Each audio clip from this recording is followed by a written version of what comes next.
up, folks? Welcome to the Nerd Report. This is Lewis. Let's go over this happening right now in LA. There's a rally protest to free the Menendez brothers. Let's see how it goes right now. Let me know if the audio is good. Everybody has to get their notifications here live on Nerd Report. Let's do this. Facilities are formerly, all facilitators, are formerly incarcerated individuals, many of whom are returning to their very prisons that they were paroled from. Let me know if you could hear this, folks. To reach, inspire, and mentor the men and women still inside. I am here today on behalf of ARC to ask the judges considering the resentencing and habeas and the governor and board of parole to believe in second chances and give a proper recognition to rehabilitation and change. We are honored to stand here alongside our fellow advocates as well as the survivors who have worked so hard to bring this case back to life. At ARC, we work with people who have made bad decisions, people who at one point in their lives saw no way out, people who because of their broken system didn't believe change was possible. But Eric and Lyle are proof that is. I know the power of that work.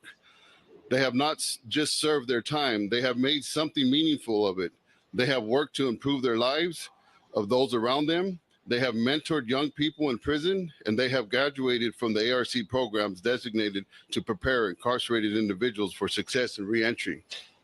I know firsthand how Can you all hear the audio? Let me know in the comments. When I was 22, not much older than Lyle, when he first was arrested, I was sentenced to a 15 to life sentence because I joined a gang at 13 years old. My violent youth behavior followed me even into incarceration.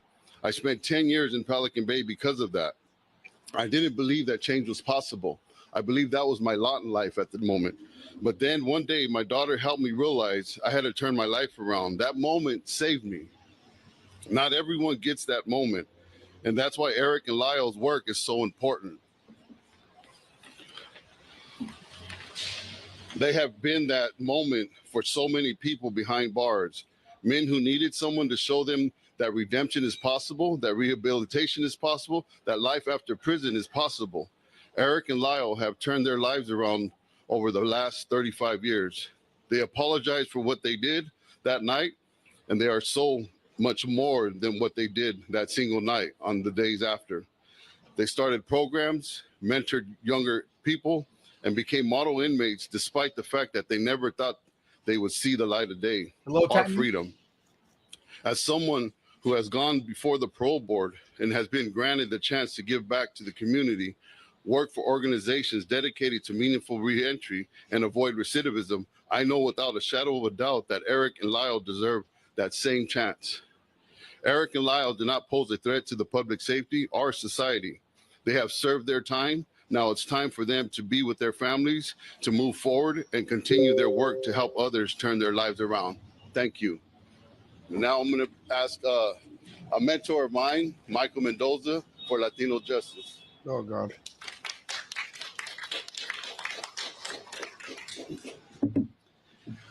Good morning, everyone. My name is Michael Mendoza, and I'm the National Criminal Justice Director at Latino Justice. Latino Justice is a national civil rights organization where we focus on using and changing the laws to create more safer communities that are equitable and just. We are here in strong support of Eric and Lyle, of his family, of all the advocates. As you can see, all around us, you have people that represent our community. You have family members, you have survivors, you have people who are formerly incarcerated, men and women, here to join us today in support of ensuring that people like Eric and Lyle get an opportunity, receive hope. And are they using the Latino card now, the Menendez brothers? Able to earn their way home. But I'm not just here in a professional capacity. I'm here because at the age of 15, I unfortunately also committed a crime. When I was tried as an adult and I was given a 15 to life sentence and ended up serving 17 years in adult prisons. And it was during that time where I actually met Lyle Menendez in Tehachapi State Prison. I got to see him do his time. I got to see him stay focused and making sure that he took part in everything he needed to do. Yeah, this guy, criminals and Latinos don't go together. We're not criminals, so I don't know why In terms of the race is mentioned. rehabilitation programs. And I was proud to know him and who he is today. And the one thing that we really want to emphasize is people like myself, young people, men, women who get involved in the justice system at such a young age don't Well, just why did do he it go because in? we wake up wanting to commit a crime. Unfortunately, I had experienced a lot of sexual, physical, and bullying trauma growing up as a young kid. And although it's not an excuse for the actions that I committed, we What believe action? that people should be held I know accountable. a lot of people that are victims that commit crimes. But in humane ways that provide hope. And we are grateful that here in California, we have what's called the Youth Offender Parole Board, where they take into account the youthfulness of people who are engaged in the criminal justice system and the belief that we should not give up on our children. We should not give up on young people. We should not throw people away. Keywords. The sad reality is that when you fill these prisons up with such a hopeless sentence, the rest of the population is really hard to grind towards I mean, they did shoot their parents' face off. I don't know. the goals of wanting to come back home, wanting to be a part of the society and our communities. And so we're here today to ensure and to give a message to DA Hockman. Do not ignore the new evidence. Do not ignore what the family is desiring. Do not ignore what advocates are pleading for. We're not just pleading for a second chance for two individuals. We're pleading for a second chance for those who are being extremely punished without an opportunity to come home. If we really truly want a safer society, we need to give people in prison hope and a meaningful chance to come back to their families. And so I'm very, very grateful here today that you all are here to receive this message. And we hope that the DA listens to everybody here, takes into consideration that true public safety will come through redemption and second chances. So thank you all for coming. And I'm going to now introduce my dear friend and colleague, Javier Starring.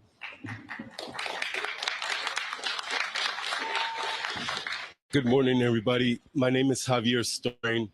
I am executive director of an organization called Healing Dialogue in Action, a restorative justice organization that has allowed me to accompany people responsible for horrible crimes, their families, and also the victims and survivors of these families for over 4 decades.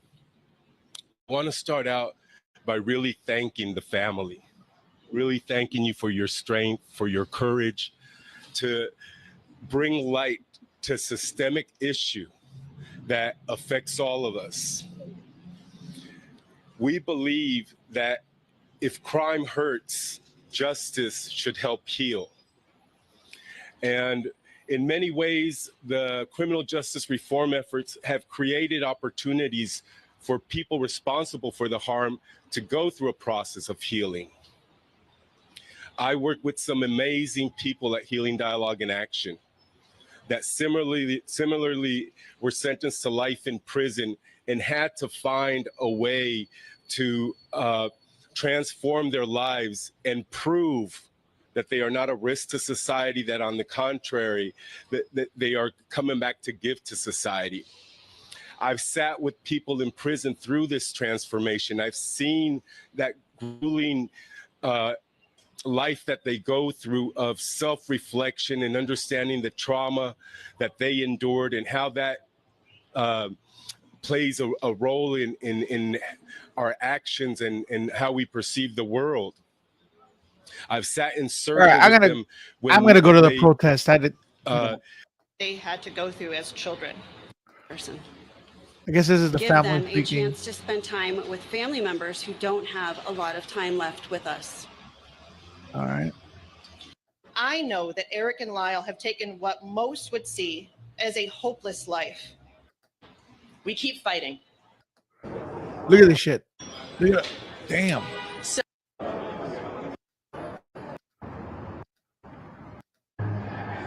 Here's the protest right there.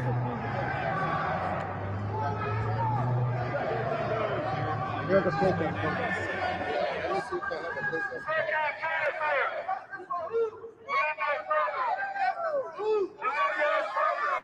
Justice for who? Who do we believe in? Second chances. What do we believe in? Second chances. What are we here for?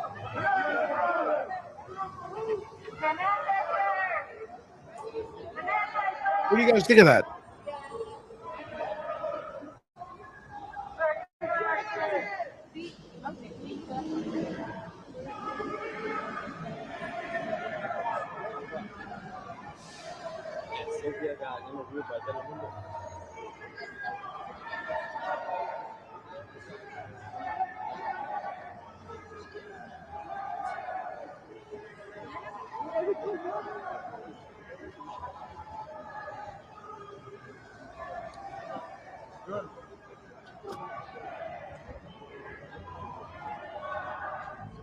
Jacob.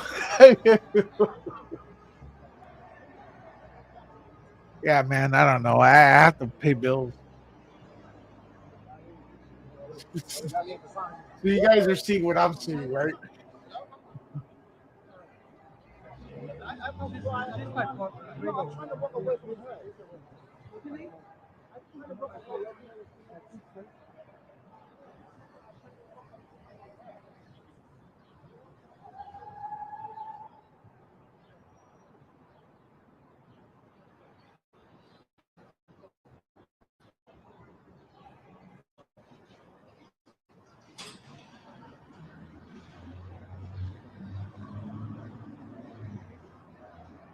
A lot of people too.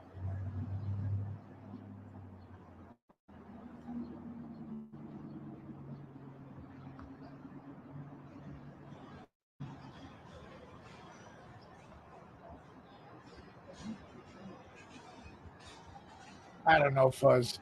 I give up.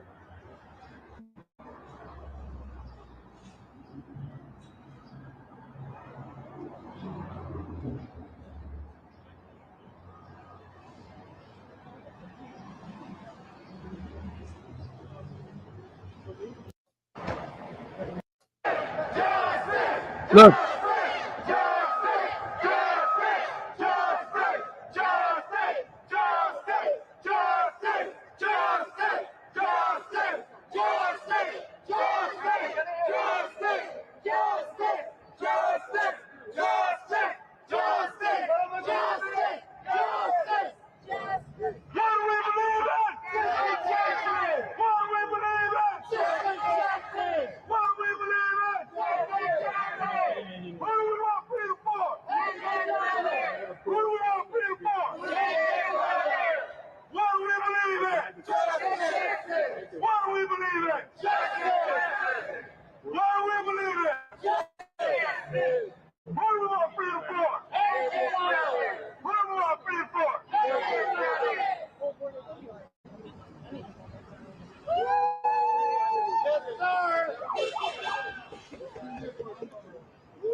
We believe in second chances. Who do we believe in? Menendez. What do we believe in? Erupt, Esteban, if y'all didn't know, Esteban, the homies that's doing all this shit. What are we here for?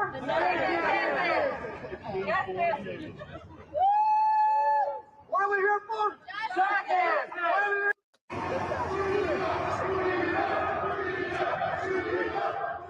Look at that.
Thoughts in the chat before I end this stream.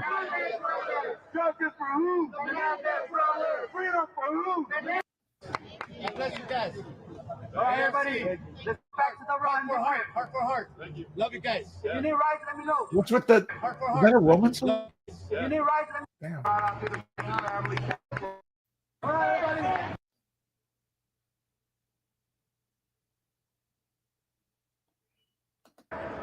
What are we here for? The Menendez brothers! What are we here for? The Menendez brothers! Get back to the road. Thanks, everybody. Appreciate it. Thanks so much. All right. We're here for you guys. God bless you guys. All right, folks. I'm out of here. What more gonna say? What do you guys think? Let me know in the comments.